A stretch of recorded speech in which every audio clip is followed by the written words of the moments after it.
이번 순환에서 우리가 추구하는 목표는 어떠한 형식의 문제가 나온다 하더라도 우리가 다뤄보지 않은 사례가 시험에 나올 수도 있죠.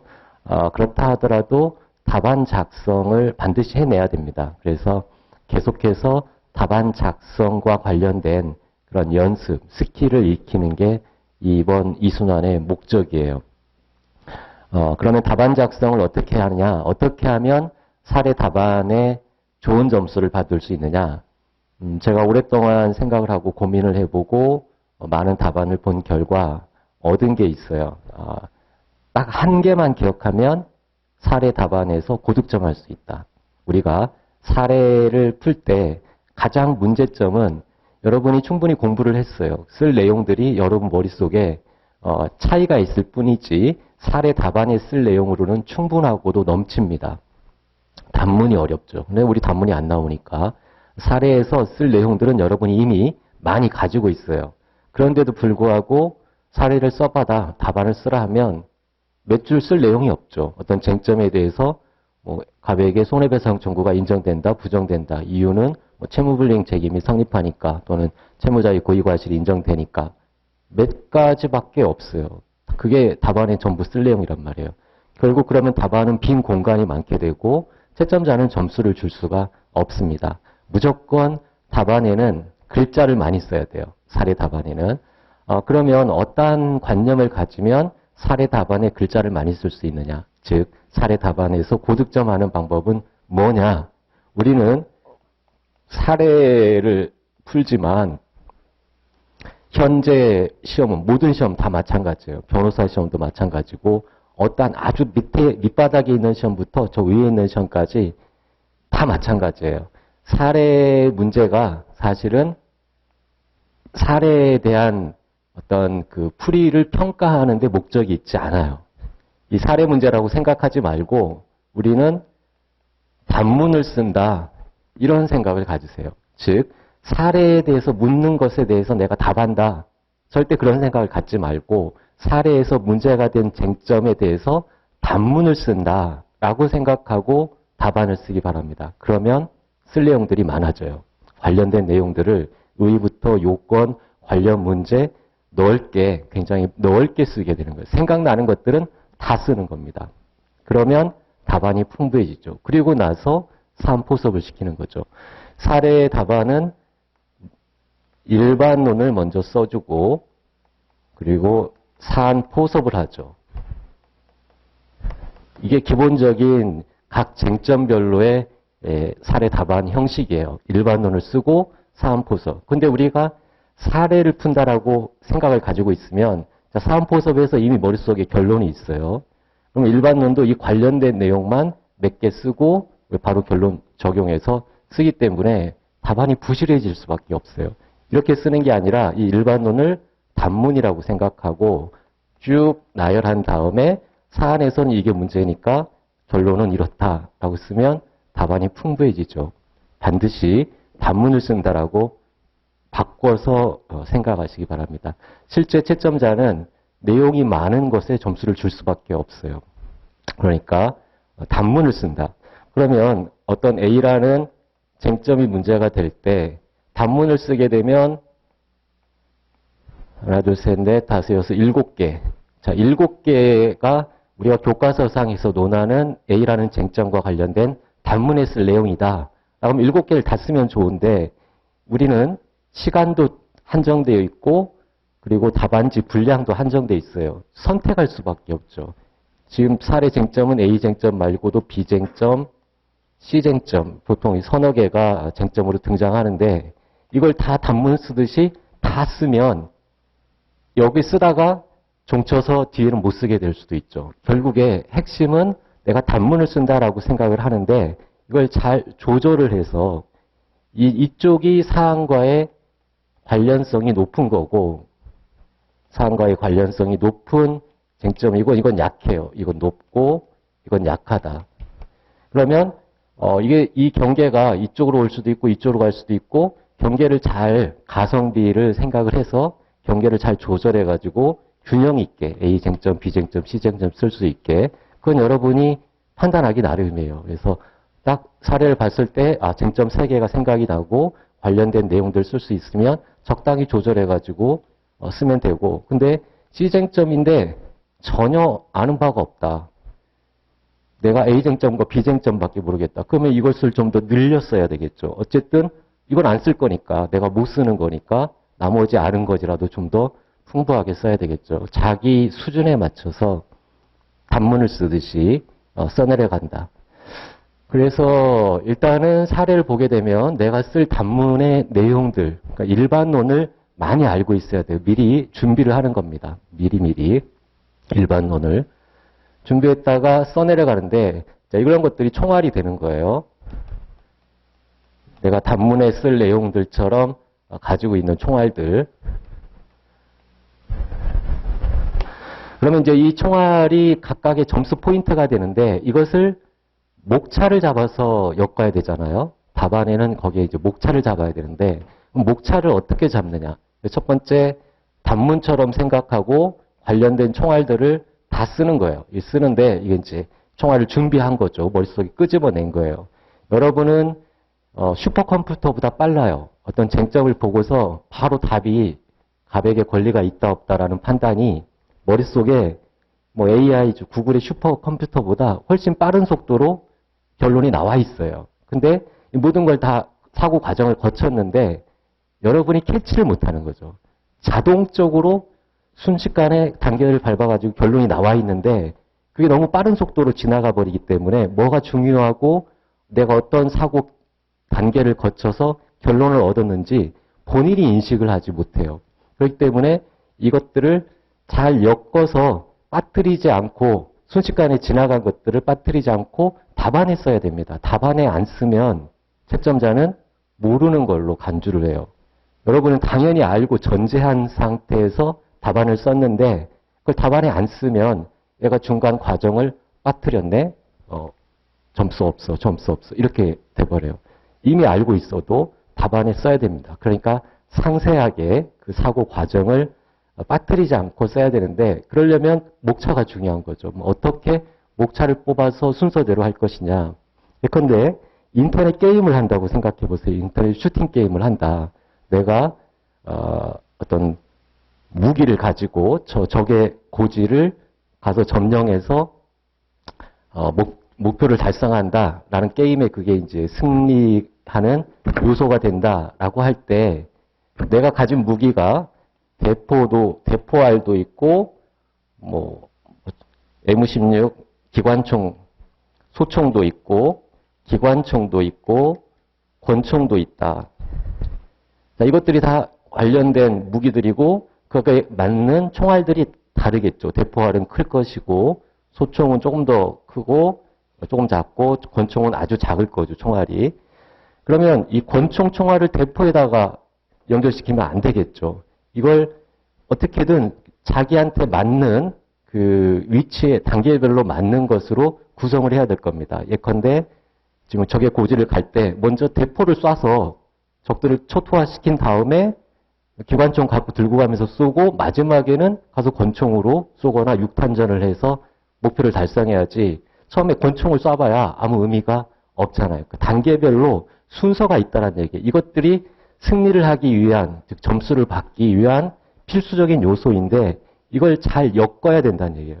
이게 어렵죠. 즉 목차를 잘 현출해서 엮는 방법이 그게 이제 사례를 여러 번 풀면서 자기만의 사례풀이의 어떤 틀을 스스로 찾아야 돼요. 스스로. 그건 외워서 되는 게 아니라 스스로 어떠한 문제가 나오더라도 내가 이러한 방식으로 사례를 풀 거다라는 그러한 틀을 스스로 찾아야 됩니다. 그럼 이러한 틀은 어떠한 방법이 있느냐? 예컨대 갑과 을, 두 사람이 문제가 될 수도 있고 세 사람이 문제가 될 수도 있는데 이때 어떻게 엮어서 지금 결론은 나와 있어요. 사례를 딱 읽어보고 갑에게 손해배상 청구권이 인정되지. 결론. 그리고 이런 총알들이 그러한 결론에 순식간에 쭉 지나갔어요. 이걸 어떻게 엮어서 답안을 풀 것인가. 첫 단추가 가장 중요합니다. 첫 단추. 첫 단추만 잘 엮으면 바로바로 뒤로 자연스럽게 논리 구조에 따라서 들어가게 돼요. 그럼 첫 단추를 어디서 뽑을 것이냐? 간단합니다. 첫 단추는 청구권 근거 규범이에요.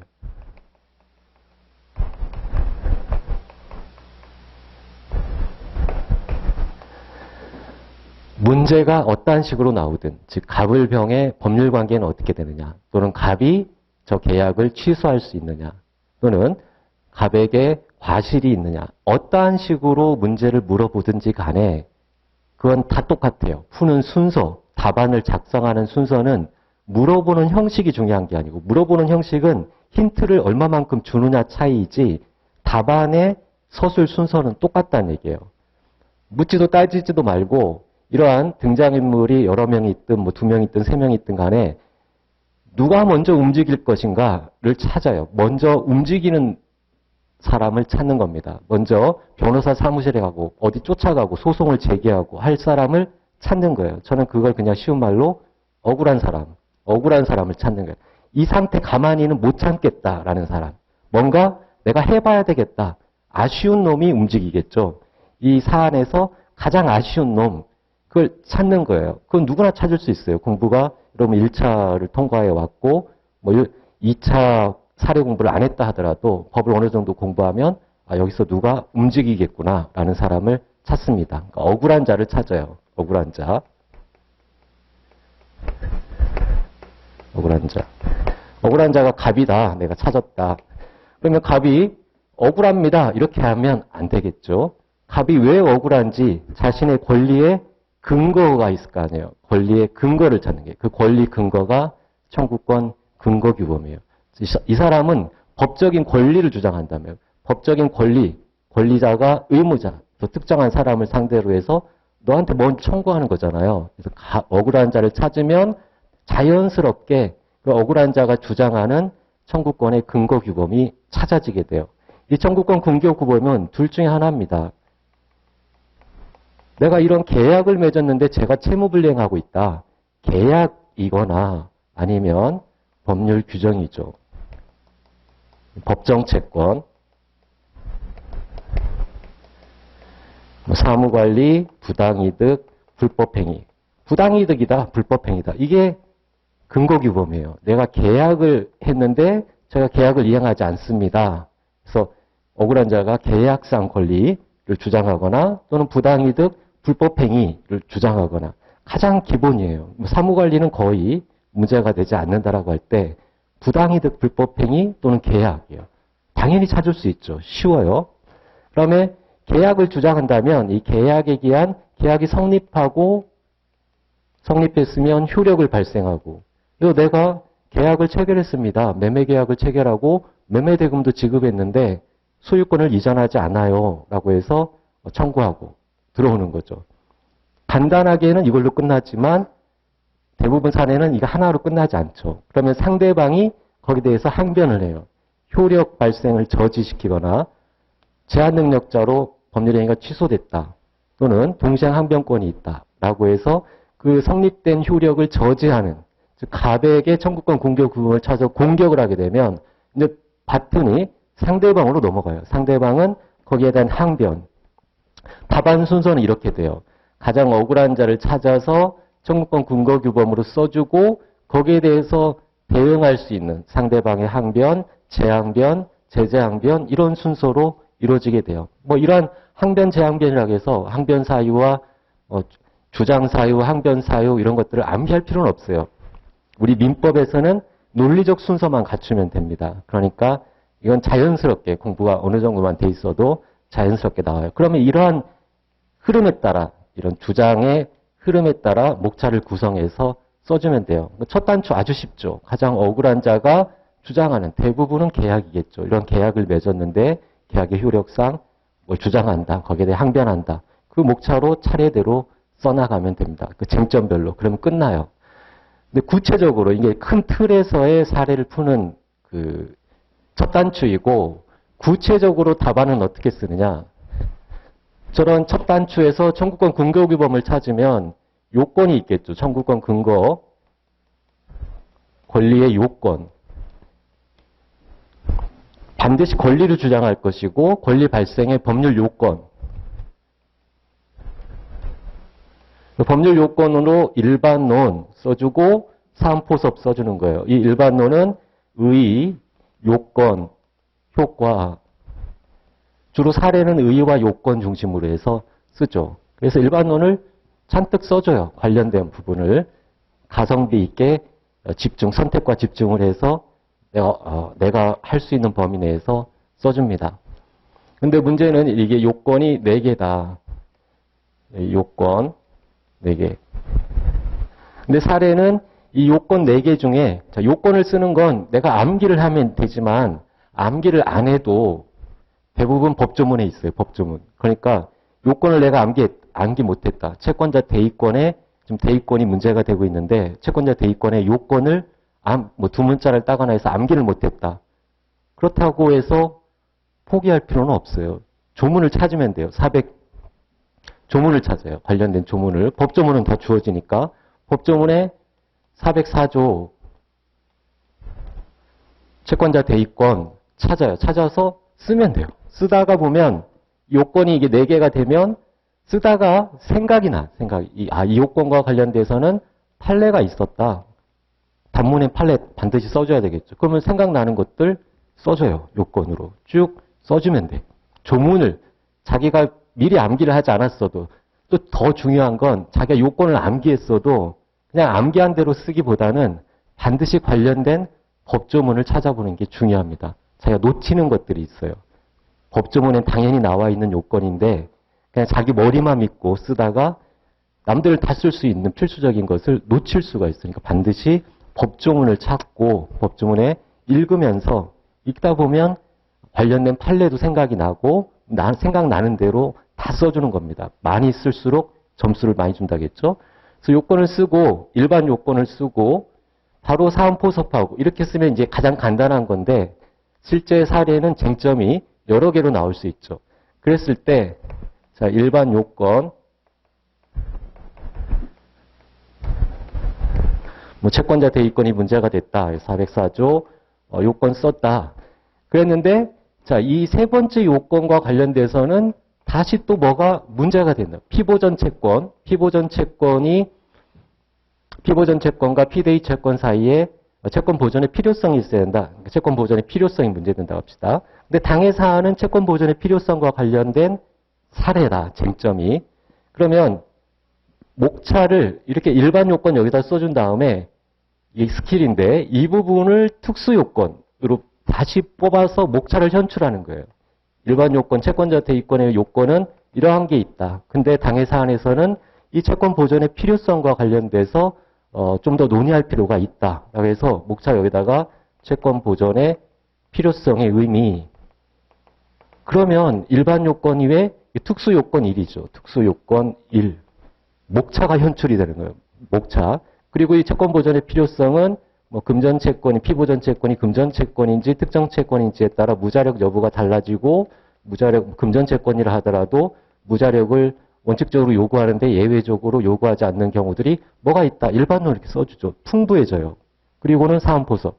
그래서 또 여기서도 이 다음 요건 이것이 세 번째 특수 요건으로 특수 요건이 이렇게 이게 목차를 잡는 거예요. 목차. 전체적으로는 일반론과 사안포섭이지만 이 일반 요건으로서 특별히 논의할 게 많은 쟁점이 되는 것들은 따로 목차로 뽑아서 이렇게 따로 목차를 뽑으면 전체적인 A라는 쟁점과 관련된 답안의 목차가 나오게 돼요. 일반 요건에서 특수 요건을 목차로 현출시키는 거예요. 그래서 마지막에 사안포섭 하면 완벽한 단문 형식의 또 사례 풀이 답안이 되는 거죠. 사안의 경우에서 A에 관한 쟁점이 끝나게 되죠. 기본적으로는 첫 번째 푸는 순서는 가장 억울한 자를 찾아서 어떠한 권리를 주장하는지 청구권 근거규범, 계약이거나 불법행위나 부당이득입니다. 그걸 찾고 상대방이 거기에 대한 어떤 항변을 할 수 있는지 그런 것들을 체크하고 그리고 논리를 건너뛰기보다 생각나는 건 다 써주라고 했어요. 여러분 머릿속에는 이미 다 계산이 끝났는데 답안에 못 쓰는 거예요. 답안에. 그것이 결론에만 집중해 있기 때문에 그래요. 결론은 한두 줄밖에 없죠. 권리가 있다 없다밖에 없어요. 청구 인용한다, 청구 기각한다밖에 없어요. 거기에만 집중하는 거, 즉 사례 결론에만 집중하는 거, 그건 답안이 부실해지게 돼요. 우리는 사례를 푸는 게 아니라 단문을 쓰는 거다라고 생각을 하고 단문을 쓰는 거다. 그 과정을 쓰는 거예요. 과정을 되도록이면 많이 쓴다. 많이 쓰기 위해서 첫 번째 단추는 억울한 자, 움직이는 자, 액션을 취하는 자를 찾아서 그냥 허공에 대고 얘기하는 게 아니라 무슨 권리를 주장해야 되니까 청구권 근거규범을 찾아서 근거규범에 대한 주장, 항변 이런 순서로 왔다 갔다 하면서 쓰되 목차를 현출하는 방법은 일반 요건을 먼저 써준 다음에 서설이나 문제제기나 어떠한 식으로든 또는 일반 요건 목차를 잡아도 되고 이걸 나열한 다음에 목차를 현출 따로따로 중요한 논의들 딱 보면 눈치가 있잖아요. 이게 쟁점이다. 중요한 쟁점이 돼서 점수, 배점이 있는 것들을 눈에 잘 띄게 목차로 다시 뽑아서 써주고 결론을 낸다. 이게 기본적인 답안이에요. 현재 이게 가장 완벽한 답안이죠. 이런 순서로. 그런 관점에서 보도록 합시다.